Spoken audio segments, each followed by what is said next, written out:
దేవుని పరిశుద్ధ నామానికి స్తోత్రాలు. ఈ రోజున యెహెజ్కేలు గ్రంథము 18వ అధ్యాయము. ఈ అధ్యాయంలో 32 వచనాలున్నాయి. మొదటి వచనం, మరలా యెహోవా వాక్కు నాకు ప్రత్యక్షమై ఈలాగు సెలవిచ్చెను. రెండవ వచనం, తండ్రులు ద్రాక్షకాయలు తినగా పిల్లల పళ్ళు పులిసెనని మీరు చెప్పుచూ వచ్చెదరే, ఇశ్రాయేలీయుల దేశమును గూర్చి ఈ సామెత మీరెందుకు పలికెదరు? మూడవ వచనం, నా జీవము తోడు ఈ సామెత ఇశ్రాయేలీయులలో మీరిక పలుకరు, ఇదే ప్రభువైన యెహోవా వాక్కు.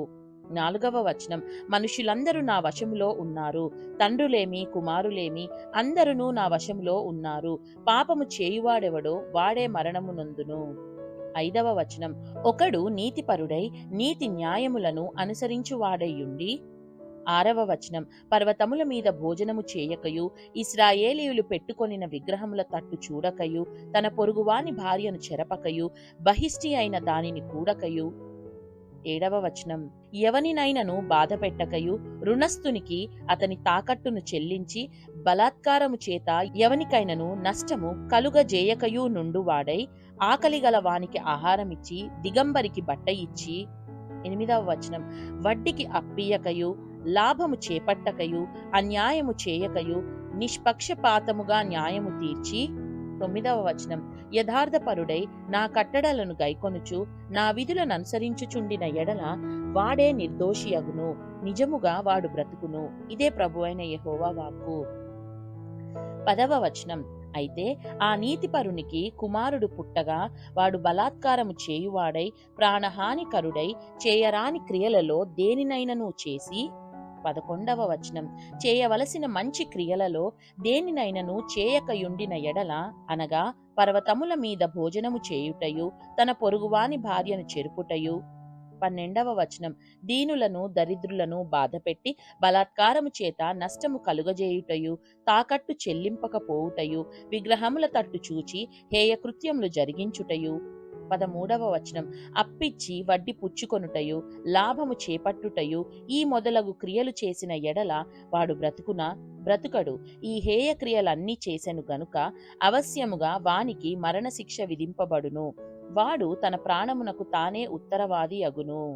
14వ వచనం, అయితే అతనికి కుమారుడు పుట్టగా ఆ కుమారుడు తన తండ్రి చేసిన పాపములన్నిటినీ చూచి ఆలోచించుకొని అట్టి క్రియలు చేయకయుండిన ఎడల, అనగా. 15వ వచనం, పర్వతముల మీద భోజనము చేయకయు ఇశ్రాయేలీయులు పెట్టుకొనిన విగ్రహముల తట్టు చూడకయు తన పొరుగువాని భార్యను చెరుపకయు. 16వ వచనం, ఎవనినైనను బాధ పెట్టకయు తాకట్టు ఉంచుకొనకయు బలాత్కారము చేత నష్టపరచకయు ఆకలి గలవానికి ఆహారమిచ్చి దిగంబరికి బట్ట ఇచ్చి. 17వ వచనం, బీదవాని మీద అన్యాయముగా చెయ్యి వేయక లాభము కొరకు అప్పీయకయు వడ్డీ పుచ్చుకొనకయు నుండిన వాడై నా విధులను ఆచరించుచు నా కట్టడలను అనుసరించుచు నుండిన ఎడల అతడు తన తండ్రి చేసిన దోషమును బట్టి చావడు, అతడు అవశ్యముగా బ్రతుకును. 18వ వచనం, అతని తండ్రి క్రూరుడై పరులను బాధపెట్టి బలాత్కారము చేత తన సహోదరులను నష్టపరిచి తన జనులలో తగని క్రియలు చేసెను గనుక అతడే తన దోషమును బట్టి మరణము నొందును. 19వ వచనం, అయితే మీరు కుమారుడు తన తండ్రి యొక్క దోష శిక్షను ఏల మోయుట లేదని చెప్పుకొనుచున్నారు. కుమారుడు నీతి న్యాయములను అనుసరించి నా కట్టడలన్నిటినీ అనుసరించి గైకొనెను గనుక అతడు అవశ్యముగా బ్రతుకును. 20వ వచనం, పాపము చేయువాడే మరణము నొందును.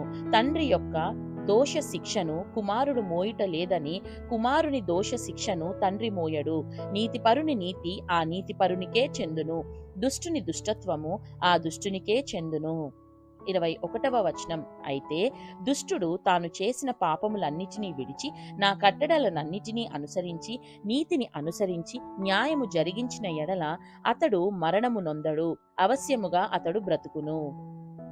22వ వచనం, అతడు చేసిన అపరాధములలో ఒకటియు జ్ఞాపకంలోనికి రాదు, అతని నీతిని బట్టి అతడు బ్రతుకును. 23వ వచనం, దుష్టులు మరణము నొందుట చేత నాకేమాత్రమైన సంతోషము కలుగునా? వారు తమ ప్రవర్తనను దిద్దుకొని బ్రతుకుటయే నాకు సంతోషము, ఇదే ప్రభువగు యెహోవా వాక్కు. 24వ వచనం, అయితే నీతిపరుడు తన నీతిని విడిచి పాపము చేసి దుష్టుడు చేయు హేయక్రియలన్నిటి ప్రకారము జరిగించిన ఎడల అతడు బ్రతుకునా? అతడు చేసిన నీతి కార్యములు ఏమాత్రమును జ్ఞాపకంలోనికి రావు. అతడు విశ్వాసఘాతకుడై చేసిన పాపమును బట్టి మరణము నొందును. 25వ వచనం, అయితే యెహోవా మార్గము న్యాయము కాదని మీరు చెప్పుచున్నారు. ఇశ్రాయేలీయులారా, నా మాట ఆలకించుడి. నా మార్గము న్యాయమే, మీ మార్గమే గదా అన్యాయమైనది. 26వ వచనం, నీతిపరుడు తన నీతిని విడిచి పాపము చేసిన ఎడల అతడు దానిని బట్టి మరణము నొందును. తాను పాపము చేయుటను బట్టియే గదా అతడు మరణము నొందును. 27వ వచనం, మరియు దుష్టుడు తాను చేయుచూ వచ్చిన దుష్టత్వము నుండి మరలి నీతి న్యాయములను జరిగించిన ఎడల తన ప్రాణము రక్షించుకొనును. 28వ వచనం, అతడు ఆలోచించుకొని తాను చేయిచూ వచ్చిన అతిక్రమ క్రియలన్నిటిని చేయక మానెను గనుక అతడు మరణము నొందక అవశ్యముగా బ్రతుకును. 29వ వచనం, అయితే ఇశ్రాయేలీయులు యెహోవా మార్గము న్యాయము కాదని చెప్పుచున్నారు. ఇశ్రాయేలీయులారా, నా మార్గము న్యాయమే గాని మీ మార్గము న్యాయము కాదు. 30వ వచనం, కాబట్టి ఇశ్రాయేలీయులారా, ఎవని ప్రవర్తనను బట్టి వారికి శిక్ష విధింతును. మనస్సు త్రిప్పుకొని మీ అక్రమములు మీకు శిక్షా కారణములు కాకుండునట్లు వాటినన్నిటినీ విడిచిపెట్టుడి. 31వ వచనం, మీరు జరిగించిన అక్రమ క్రియలన్నిటినీ విడిచి నూతన హృదయమును నూతన బుద్ధియు తెచ్చుకొనుడి. ఇశ్రాయేలీయులారా, మీరెందుకు మరణము నొందుదురు? ఇదే ప్రభువగు యెహోవా వాక్కు. 32వ వచనం, మరణము నొందువాడు మరణము నొందుటను బట్టి నేను సంతోషించువాడను కాను. కావున మీరు మనస్సు త్రిప్పుకొనుడి, అప్పుడు మీరు బ్రతుకుదురు. ఇదే ప్రభువగు యెహోవా వాక్కు. దేవుడు చదవబడిన పరిశుద్ధ వాక్యాన్ని మనందరి వినికిడిలో దీవించి మనల్ని ఆశీర్వదించునుగాక. ఆమేన్.